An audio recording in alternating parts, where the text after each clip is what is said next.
I have always been a person seeking knowledge, but also always brave enough to be willing to share my own knowledge and see how people challenge it, so that in that process I can refine what I know and where I want to go. And really, it's been great. When Obama said Africa needs strong institutions, not strong leaders, he said, look, it is true that you need strong leaders for sustained economic and social development. He said, but you also need strong leaders to make those institutions work. You need strong leaders to also make sure that they resist the forces that try to destroy the very strong institutions you've created, or resist bad ideas that come into society that disrupts governance and development. So the fact is, he said, look, the truth is you need both. Which one comes first is not the question. The reality is Africa needs both strong institutions and strong leaders who recognize the value.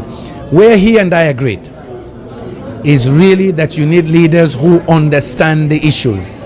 You need leaders who understand how to govern, how economics works. And he quoted other heads of states that he's interacted with, who said any leader should at least understand a little bit about economics. That he emphasized over and over.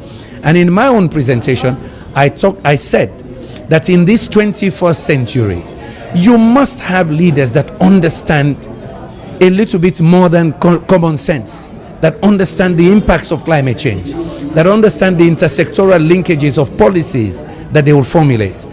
Leaders that understand why energy and infrastructure are so crucial to competitiveness, and leaders who understand that in fact we should build a viable private sector, not crony capitalism just for our family and friends. So for me there, Obasanjo and I seem to agree that the knowledge of the leader matters, that they cannot go into leadership not knowing some of these crucial issues of the 21st century. So I think on that score, hey, that's what this dialogue is, why this dialogue is beautiful. You come, you learn. And as an aspiring leader, I'm happy I came today. My message for the youth is this: you must engage now. If a 31-year-old person can be Prime Minister of Austria, a 31-year-old in Africa can be a councillor and a parliamentarian.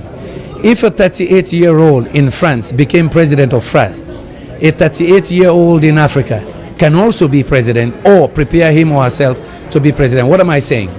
Take charge of your future. You have to build the country you want, the Africa you want. Nobody's going to do it for you. And if you don't engage now, you will be the biggest losers, because when we, the older people, do the wrong things now, it will haunt you for the next 30 years. Therefore, I encourage all youth, get involved in business, but also get involved in politics. Be the change you want to see. Create the political and governance structures you want. Be part of that governance yourself and take over your future.